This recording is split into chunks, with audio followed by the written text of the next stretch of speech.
Hey guys, I'm Naguura, and today I have an plus bootcamp for you with Tettles this time around. Tettles joined me to basically coach me through 2 dungeons, through Ecodome and through Tassavesh Gambit.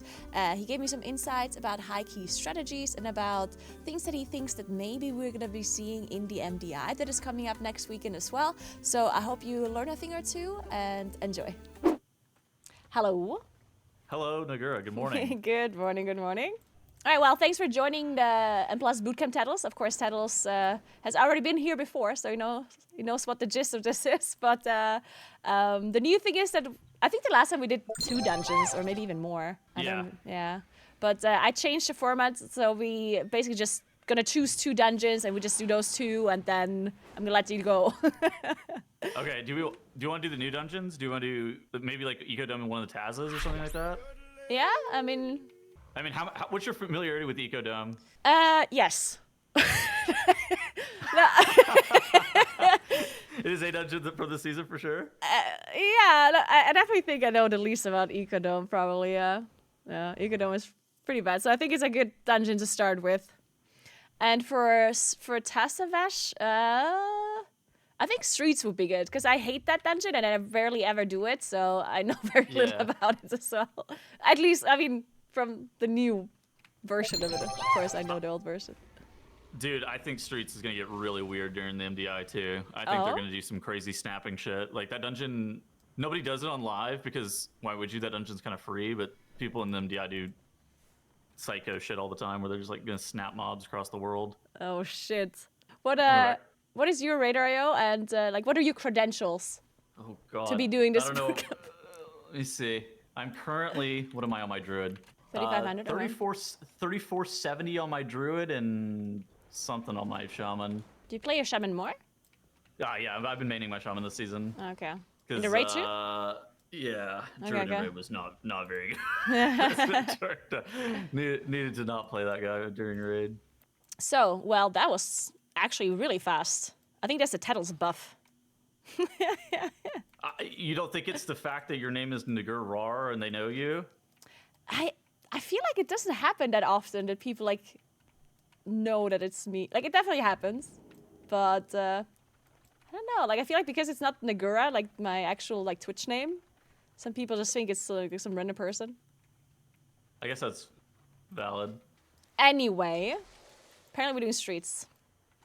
All right, yeah. What is there to say about Streets? I think that Streets is probably one of the most lenient dungeons after the nerfs. They nerfed this dungeon probably, I think it was 3 or 4 times at the very beginning of the season, trying to make the timer more bearable, and they reduced some of the RP out of the dungeon. There's a lot, especially early on, there's a decent amount of like mini boss prio that you're gonna have to watch out for, particularly for these like this mini boss and the mini boss that guards both of the bosses. Beyond that, I mean, it's actually pretty low kick density, which makes it also fairly nice to pug. You can line this Radiant Pulse. I mean, we did it back in Shadowlands, but you can line it on those like little notch pillars too. Nobody does it because I don't know. I guess there's nothing else going on. Yeah, healer heal I think has been the call here most of the time. But But you mean like these things here, like on the side where you could line it, right? Yeah, you could line it. So these officers, they'll have like a reflect shield on it, so that has to get purged off. Obviously, not your problem, but and then so most people are tending to bloodlust the second pull of the dungeon. I think that for most pugs, maybe bloodlusting the first pull would make more sense. I feel like whenever you bloodlust the second pull, it makes a lot of sense if you have the mini boss in the pull with this pack. But without the mini boss, it feels like a little bit of a weird lust. You mean because people don't have cooldowns because they used it in the first pull, or? Yeah.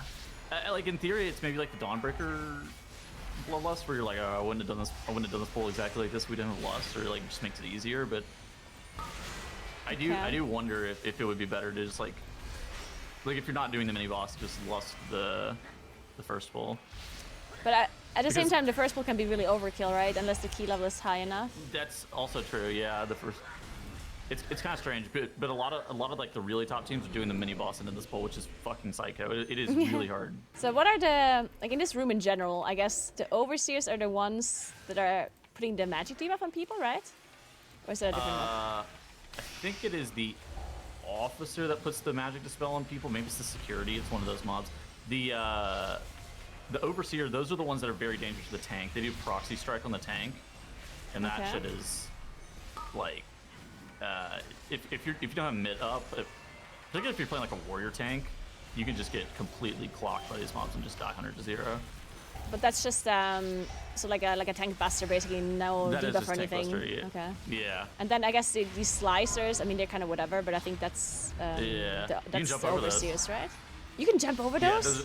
Yeah, those are the Overseers. Yeah, you can jump over them. Okay, that's sick. Okay, then one thing about this boss, so this cell thing, like I know, like in the past you were able to immune this and completely dodge it, basically. Yeah. And now you can still immune, but like the cell still happens. You just immune the damage. No. That red guy can get out of it with IBF and AMS, so he can get out of it every single time. So like best case scenario is like you and the warrior, like you save meld, maybe even save like meld potion perhaps, and you try to force it onto DK and mage can basically get out every single time. Where the fuck's my weapon now?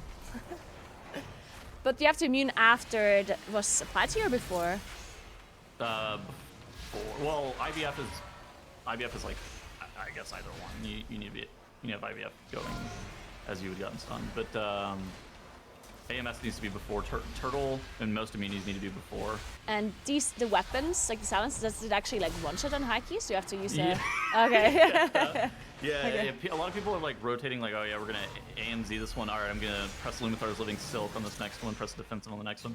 That shit, it's like, it can one-shot you pretty quickly, depending on the key level. Okay, then another question about, like, all the pucks that I ever go with always go left. Is there any like route that actually goes to their side, or is it always just this side? I haven't seen anything that goes right. Okay. People tried to write a bunch on the PTR, and the mobs are just like twice as hard, and these mobs give so much count. And you do it in like the way you do it is like kind of like how you're doing it right here, where you're just doing it in 2 pulls, and so you just get similar count, and it's a lot safer, and it's a little bit faster from what I've seen, so it kind of makes sense, assuming that you don't get owned by the hounds and people just like randomly stand in the frontal. Oh God. I was just demonstrating. That was just demonstrating what people do in random pucks. This is like one of those instances where it's like one of the only abilities where they didn't make the like animation clearer, like because most other abilities they have like a really clear line now, right? And it's like one of the only things. The animation? No, I'm not blaming. I'm just saying that's like there's one thing that doesn't have a good animation, and I died to it. You know, if I don't have a clear cut underground, then I can't dodge it. How long have you played this game for? You're used to the old animations, if anything, huh? No. Listen to me. If there's no clear cut animation on the ground, I can't dodge it. Oh, word. And then people take Peacekeepers into this boss. I don't know what your group is necessarily going to do. But yeah, it looks like maybe they're not grabbing them. Peacekeepers in this boss are a little bit sketch. There is a safe spot to where you actually never have to dodge out of the way of this guy's ground circles as well. Safe spot's like to the left of the door as you come in. You can just like always stand there and you never have to dodge the circles. There's a safe spot? Like somewhere around the store? It's like against the door. It's like a left of it, like against the this? wall rather. Or do you mean left of the door? Left of the door, yeah. Oh, like here? You'll see it, it's right there. Yeah, exactly. I love the camera angle. Yeah, you just stand there the entire time. This is like the Tettles camera angle. I don't need to say anything anyways. I got all these weak auras telling me how to play the game. One thing that I remember from the first time this dungeon was a thing is that you had to use like the debuff that would soak into orbs that actually give you a damage buff. Is that a thing? Are people still using this properly, or not really? Or did they make it weaker? I feel like back in Shadowlands, people were way more optimal with who they were passing the debuff to than they have been lately. Like, I think it's one of those things that this dungeon is fairly lenient on the timer, so people don't try to optimize it as much as they have to, or like as they could. But like in theory, I feel like I see tanks getting the debuff just all the time, but like passing it to your DPS that have cooldowns available, especially classes like DK and Warrior that have like pretty short CDs, they should probably be like holding that shit like almost permanently. And then it's kind of the same thing as what was in Shadowlands too. If you like kill this guy up against the wall, then you can like lock those protocol balls just like dead into the wall. Okay. Oh, this mini boss as well. Like in the past, you would just like do this thing where one person's on one side and you can still do this, or I guess. Yeah, you can still do it. It only targets range, so it's like it always targets like one range to one melee. So in theory, it could be baited on. Like if you were the only range, perhaps it could always be baited onto you. Most people honestly just stack up. So the Peacekeepers will only charge you if you're standing at range, which the Peacekeeper leap is pretty sketchy. And as it turns out, getting that debuff from that lethal force dot is like, I don't know if it's not scaling or like, I think it's scaling, but I think it just doesn't hit that hard. Oh my god. This is sketch. I don't know if it's just a low number, like what the problem is, but you just combine it all the time. And the Peacekeepers, like they make this force field that just like reduces damage if the mobs stand in it, right? It's 75% magic DR. Okay. Oh, it's just magic DR. Okay. And and they do some AoE damage too, right? They charge people. Okay. I'm surprised people are abandoning out of this. This is timeable still. Yeah, please go. And the charge you stop by just stacking. Okay. Yeah, but like the way that a lot of people do this is they just like hard stack on top of the Peacekeepers, and they just like move with the mini boss as well, and you just heal the lethal force dot. Like. Okay. Let me do that then. It's just heal. I love it when the healers heal. Something they changed is that mob that got pulled last time, that used to like enrage trash mobs and make them take bonus damage. True. But now they no longer take bonus damage. That part of it got removed. Now it's just an AoE enrage. That's why they used to pull it on top of like the last boss and stuff. Yeah, that's why they pulled it on top of the boss. True. Oh my god, I forgot about that. You can still snap mobs up top, and I suspect with Hunter being meta with misdirection and shit like that, they're probably still going to be looking to snap mobs up top. But I doubt it's going to be the Enforcer. I suspect that the Enforcer is not going to get snapped. And this mini boss here, they used to skip this guy. Are they still doing that or no? No, they increase this guy's aggro radius. He's skippable, but it's a lot harder to skip him now. Okay. Like you have to have like a pixel perfect jump skip up the like that left side, like those the things that you were using to prevent you from getting lethal force like combined. Like if you do like a pixel perfect jump, you can skip him. It was like after they changed his aggro radius, it was like terrible. Maybe you can gate past. I don't think we're seeing a warlock. Maybe.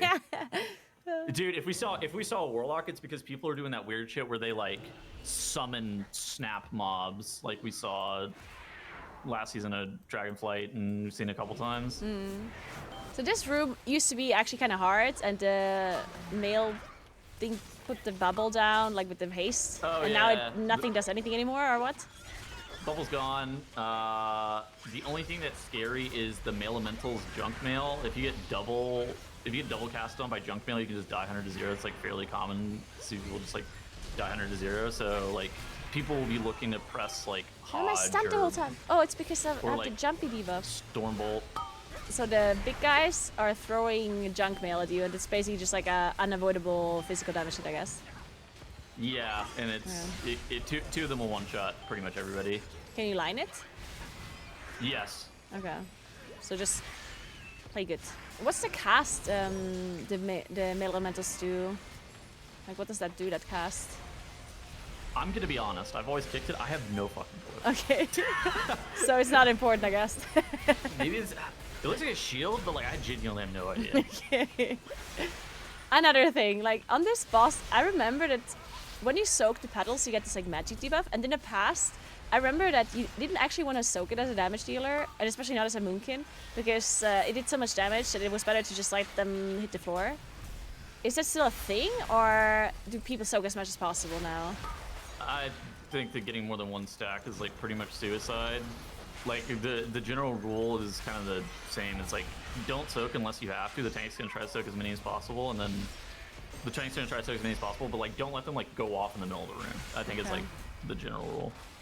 And I guess the healer does the most like bombs and stuff, and yeah, she'll just kind of chill, or the healer will begrudgingly do the most bombs. They probably won't do the most bombs, but like they should. Okay.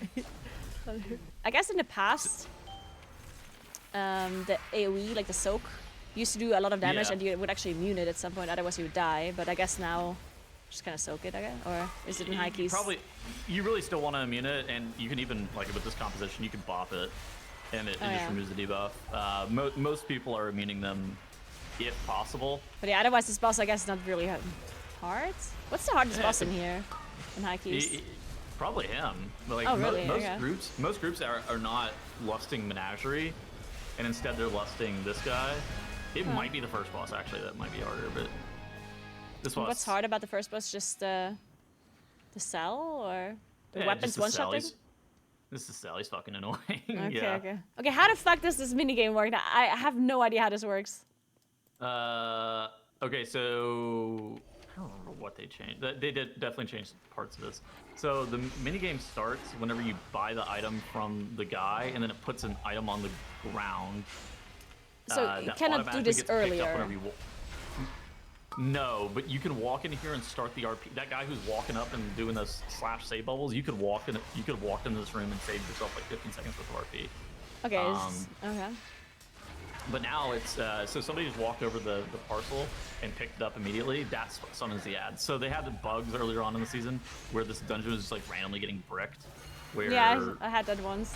Yeah, people were impossible. It was impossible to complete it. So one of the things that they changed was it just automatically gets picked up whenever you walk over it now. And so, yeah, you just have to take it to 3 different slots, and it spawns trash every single time. And I think that that's one of the differences between now and Shadowlands is like I don't think it spawned trash every single time. You'd have like a hunter out of stealth or out of combat do it. I remember that. I don't remember why. I'm pretty sure like healers were soloing this thing, no? Yes, it was a healer. For some reason, I remember like hunter and camo soloing it, but I don't remember why. Because so the overseer just killed that. Like that's a mob that is just there in the room, right? Like, yes. That guy's just in the room, and then this guy spawns from the trash pack. Also, something to note is whenever somebody's holding the like goods that you have to walk from stall to stall, the strong arms are fixated onto them. So anybody except for the tank holding the goods is kind of in a lot of danger to getting just like really melee to death from the strong arms. So this guy, what does he do? Like nothing really. So there's a kick.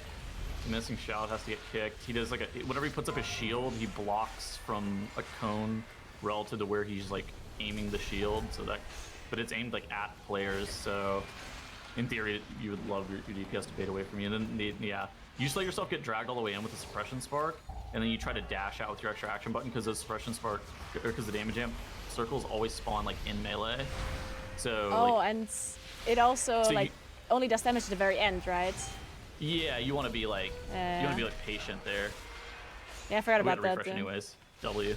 And about this boss, like I guess this boss, there's not too much to say, but is there like any special things that people do? Oh, he did the other thing. Okay, oh God. Not really. It's mostly just the same. The only maybe notable thing is phase slash. If you're on the other side of the divide, you don't get hit with the phase slash dot. So like if you're out of LOS of it, you can avoid getting hit by that dot. Because that dot is pretty scary, but. And how does it work? Like, is it like everyone kind of gets it, or how does it work? Three players, yeah. It's random though. 3 random people, yeah. Okay. And it's physical damage, I guess. I think it's shadow. I'm not 100% sure. You would need to hover over it. I'm not 100% sure. Looking at the icon, I would have guessed it was shadow. If it's physical, that's news to me. Okay, so what do you think about like this dungeon in the MDI in particular? Do you think it's gonna go really high? I think that this and Gambit, I think that the 2 Tazaveshes are gonna be the 2 high. Oh, it is physical damage. Yeah, it's a bleed. Okay. Just looked it up. Yeah. So I think that this and Gambit are probably the 2 highest keys by like not an insignificant amount. The timers in both of the Tazaveshes are fairly lenient. And I think that you can do some really aggressive routing in streets that we haven't really seen on live too much to kind of push it up even a key level higher. Okay. Wow, I can't believe Tettles joins me again and I get score again. What is this? Plus 13 fog. I didn't want to tell you that like the last time you were the first one to join the bootcamp, right? And then I did a bunch more. And I swear, like, I depleted like all keys with the other coaches. You're like the only one I timed keys with. Oh shit! I watched the one that you did with Crota. That was good. Oh yeah, like I did like a Bootcamp one for that one, yeah. I remember he was just like sitting there watching you fuck up your Dangerous Grace. He was like, oh no. And I like fucked it up every time. And at some point he just didn't mention it anymore. And I was like, okay. Like, he was just like, I'm up for talking about it. Oh man. All right, let's see if I get invited into one of these Echo Domes. Dude, this dungeon... I think that this dungeon, people play some really bad shit in pugs in this place, but... Okay. Once... I think that, like, once the MDI routes start to show up, you're gonna see, like, crazy shit. I think, like, the first pull is the one that is notably the most weird from, like, high-end teams to, like, what people are playing on live, because people are playing, like, a random destroyer into the first pull, whereas teams... like run to the double destroyer in front of the first boss, like not pulling a bunch of the other stuff that they leave behind. Destroyers are the big dudes. Yeah, they do the line. Yeah. Okay, and like why are the destroyers bad? Because of the line? I think because you could do a larger first pull if you don't pull that one patrolling destroyer. Okay. So it slows you down. Mm-hmm. And like the gluttonous miasma, that's the circle around you? Yeah. Yeah, it heals the guys. Oh, it heals. It heals the destroyers based on like damage taken or something like that. Yeah. Ah, so you want to use defensives to heal it less. Interesting. Yeah. So apparently Kush leaked on his stream that they may or may not have exploited some stuff in Echo in time trials. I don't know what that means, but do you know of any kind of like weird things that people can do? I don't know. I mean, you could get out of bounds and like do the second boss first if you want to. I've seen some like weird shit, but like, why would you do that? That sounds terrible. But like, I've seen some out of bounds stuff, but like nothing that I was like, wow, I'm gonna use this. It's all like, oh. I have lots of stuff to learn about this dungeon. So this was a time trial dungeon, right? With which other dungeon? Yeah. Gambit, yeah. They gave them the 2 dungeons that go the highest during time trials. Okay, do you think there's any like crazy shenanigans going on here? Like, because some of them did stream their practice, right, or their time trial keys. I don't know if you watched it. Some teams did. I didn't watch like a ton. The problem is the teams that are streaming aren't the teams that give you the most information, right?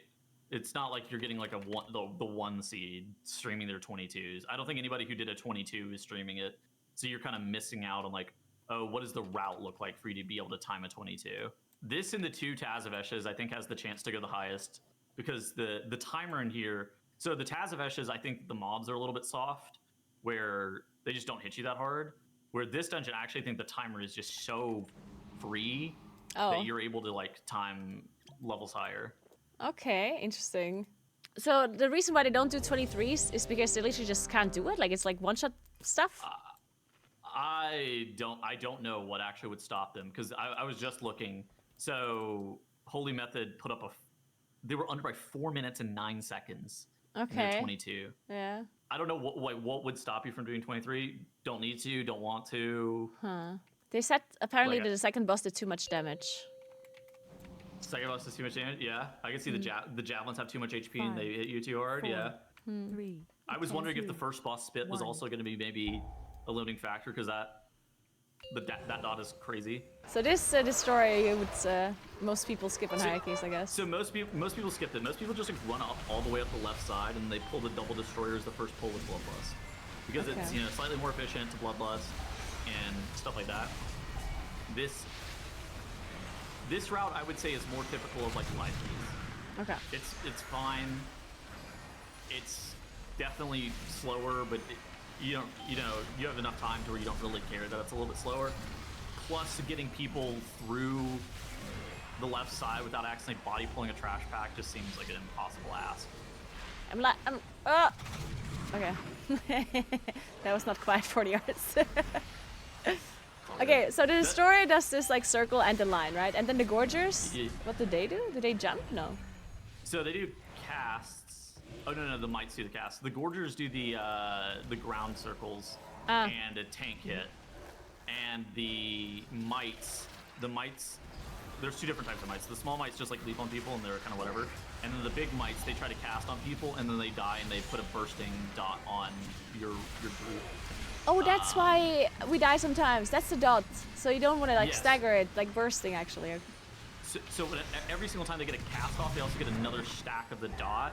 And so if you have like 2 or 3 of those casts go off and then you kill that mite, it just does so much damage to your group. Okay, that's it. Yeah, because I remember sometimes dying to like a dot that stacks and I had no clue where it came from. Is there any way to pull stuff through this wall? No, right? And it's also not allowed in the MBI. Oh, okay, but it's not allowed. You can. I don't know if it's allowed or not. I don't write the rules, but you can. Oh wait, true. Like they allowed it in what was it called? The academy? They allowed it there. Yeah, they did allow it now. It was kind of the same thing, huh? Yeah. Because you like jump over the wall basically somehow? Yeah. Oh yeah. So something that's interesting about this boss is that ground puddle. It slows the mobs. Right? It slows the mobs. So yeah, you want to drop those puddles at directly north, south, east, and west because those are the only spots that those mobs can spawn at. Okay. And then beyond that, I think what you watch a lot on live is DKs be very greedy and they fucking drop their puddle in melee range of the boss.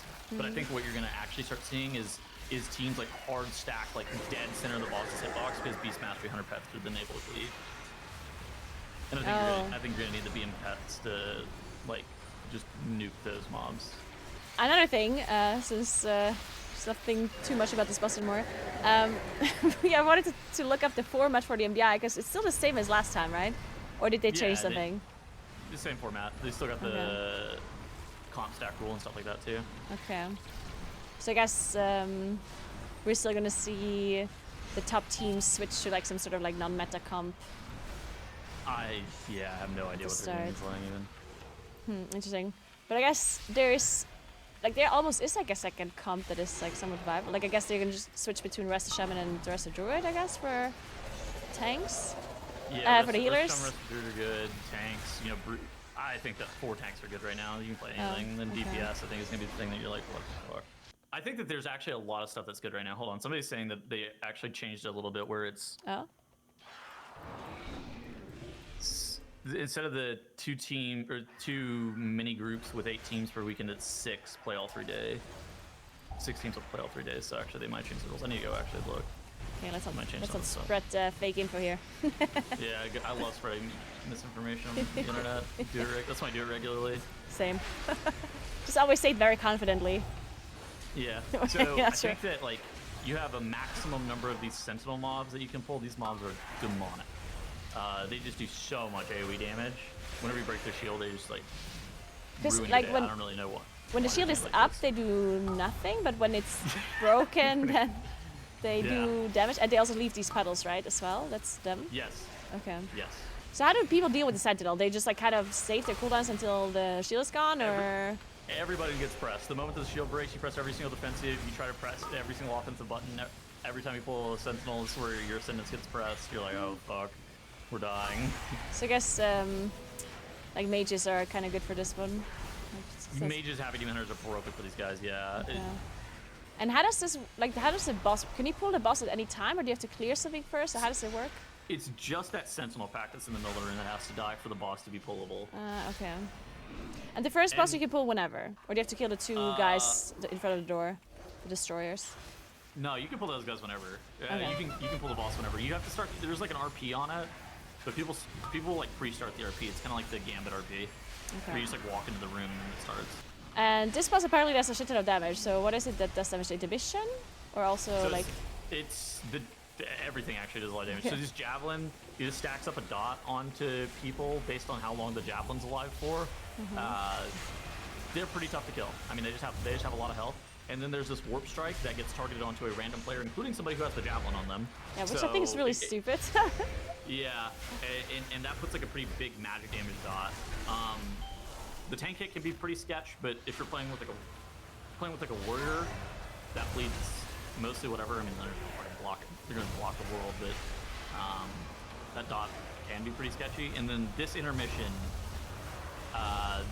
if you end up ever getting hit with 2 stacks of the arcane overload, especially at a high level, you just fucking die. But right now it's kind of. How does it even work? Like, because like when you have the arrow on you, like it charges through. Like, is it splash damage around you, or do you only take damage if you're standing in the line somehow? It's if they get hit with the line, yeah. It's like piercing, but yeah. They this pierces like the player too. The targeted player. Yes. Okay, so you can get hit by other people's things. Okay. And you can get hit by other people's. If you get hit by other people's, you probably die. Okay. Like if you ever get a second stack, it's like not really healable. So is there any way to like, is there like a proper strategy to try and avoid getting hit by multiple somehow, or is it just like you have to play good, wing it or whatever?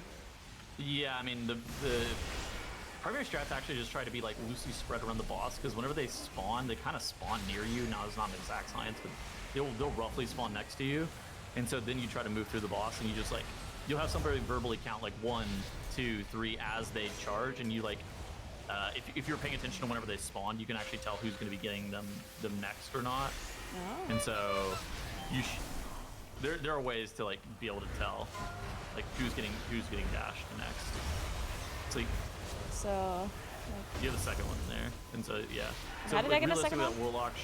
The warlock should have like moved like towards your spot after you got hit, and then you should have like moved away. Okay. Which yeah, I think he got cleaved by yours and then you moved away, which is fine. But I think that movement is really fucking annoying. And it's a dot, or is it just like instant damage? It's a or dot, both? yeah. It is a brutal dot too. Can you dwarf ratio it? I think it's magic, so okay, I don't think it's dispellable. Yeah, okay. I think. So what the hell do these pact speakers do? They're like a League of Legends character. They got 4 abilities. Okay, but are they relevant or? Like... Oh, they're all relevant. Oh, so it's got a cast that it has to get kicked, and then it goes into an AOE phase for some fucking reason. Okay.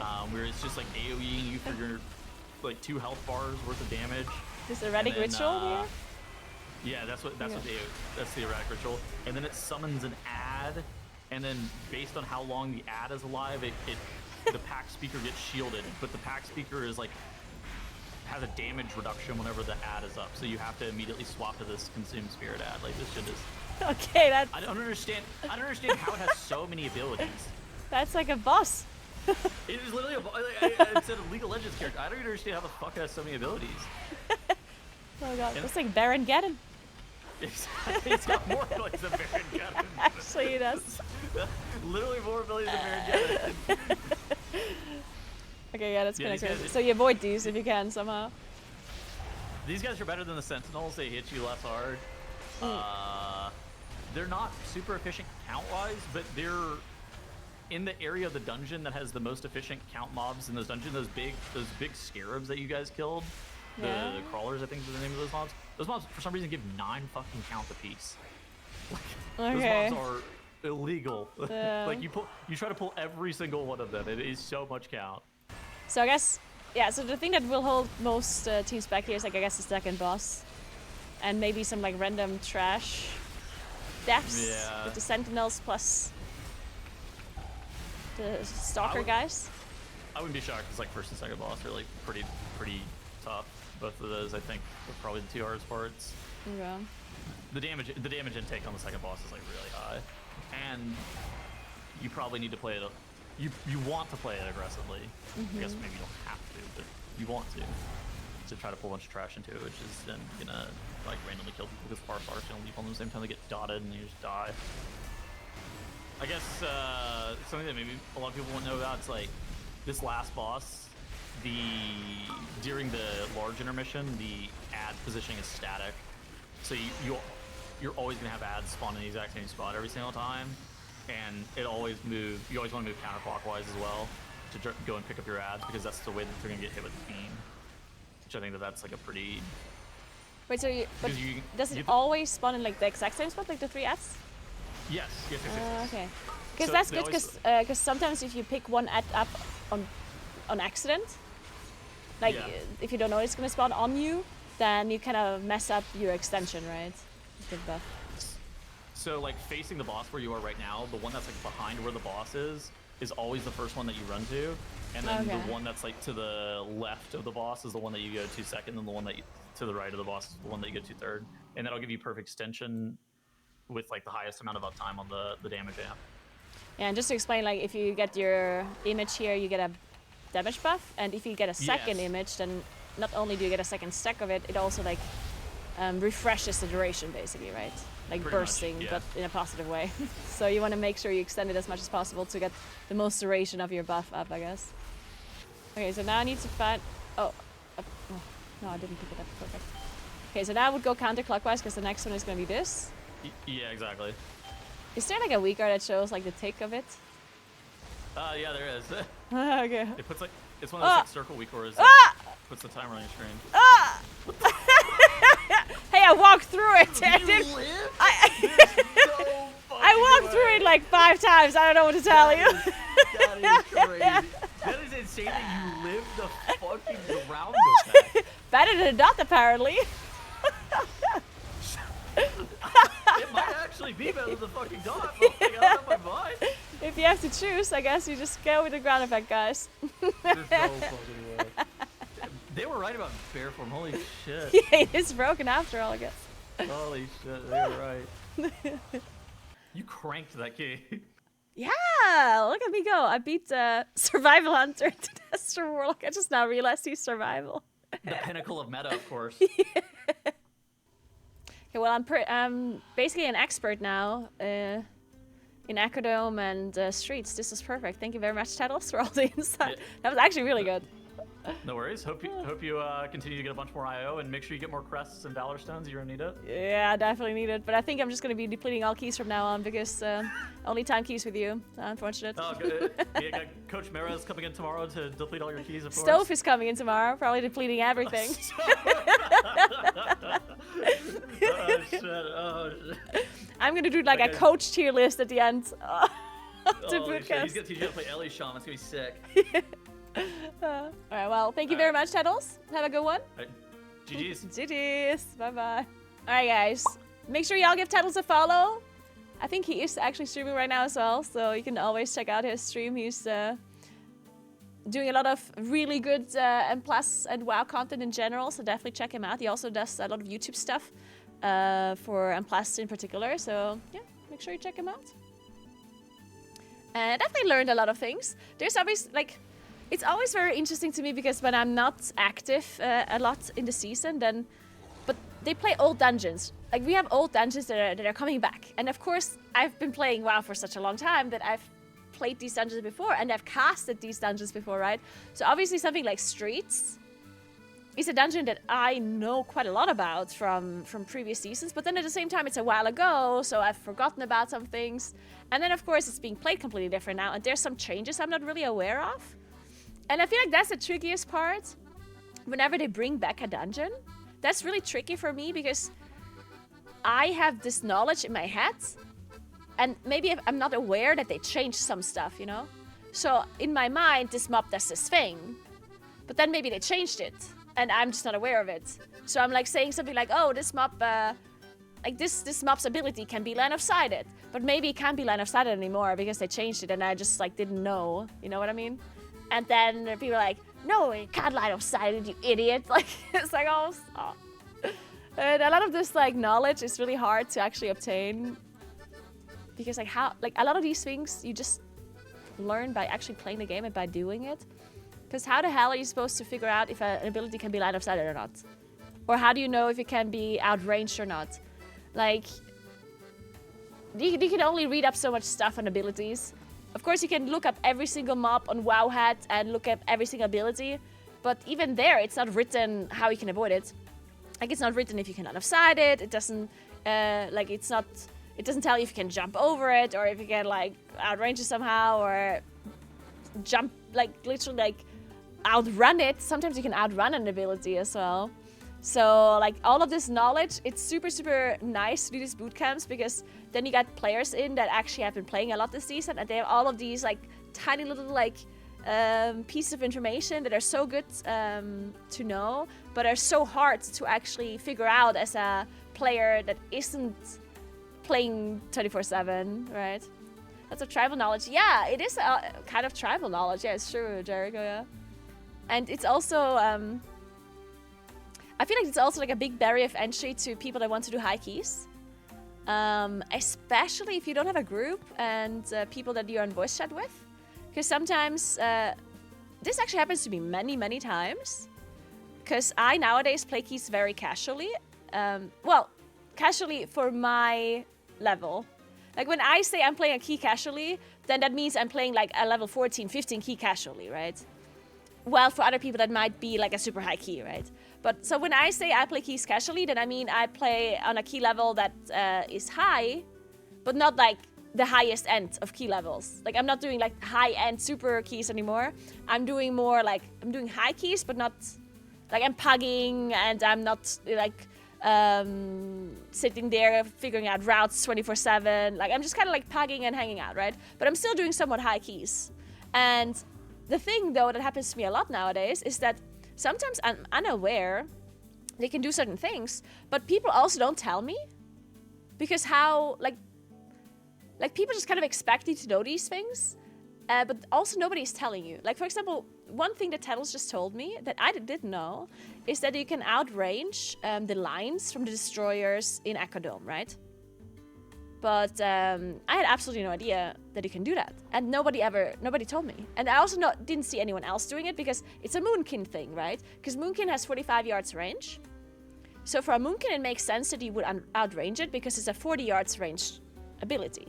So I won't see another character in my group do it, because if I see someone else do it, then I can maybe replicate it myself. It's like, oh, look, this caster's outranging it. I guess I can outrange it too, right? Then I would see it and just replicate it. But since the Moonkin thing, obviously I'm not playing a dungeon with another Moonkin. I'm always going to be the only Moonkin there. So it's just like this knowledge. How would I ever figure this out? Unless I somehow try it or somebody tells me, right? And people in a pack are not going around telling you these things. People don't tell you, oh, you can actually outrange this, or oh, you can actually like line of sight this. People don't usually say stuff like this. So either you know, or you just don't, and people are just gonna like think you're a bad player, but don't actually tell you. You know, like it's so interesting actually. It's so counterproductive, because when you're pugging and a player doesn't do something that you're supposed to do, like a small thing like the line of sight thing or like the outrange, then in their minds they're just gonna be like, oh my god, look at this idiot not line of sighting. But they don't actually tell you either. So it's like at the end of the key, in their minds you're just a bad player. Even though it's just like a lack of knowledge, which you're then not telling them. So it's kind of this weird thing in M+ where it's just like, I feel like sometimes some of this knowledge is just kind of gate kept. No, I don't want to even call it that. But sometimes it feels like it. It does feel like people are just kind of like not sharing the knowledge with you because it's like either they're like too lazy or they feel like it's not their job. It's like, oh, we're just gonna like assume this person is bad, so we're not telling them the thing. Like it's just weird. It's also true that sometimes if you tell people things that they take it as like a bad thing as well, yeah. Sometimes people are not happy when you tell them some stuff. It's like, hi, can you actually, like, you can actually line of sight this, and they're like, I don't need to line of sight, like, you know, you don't tell me what to do.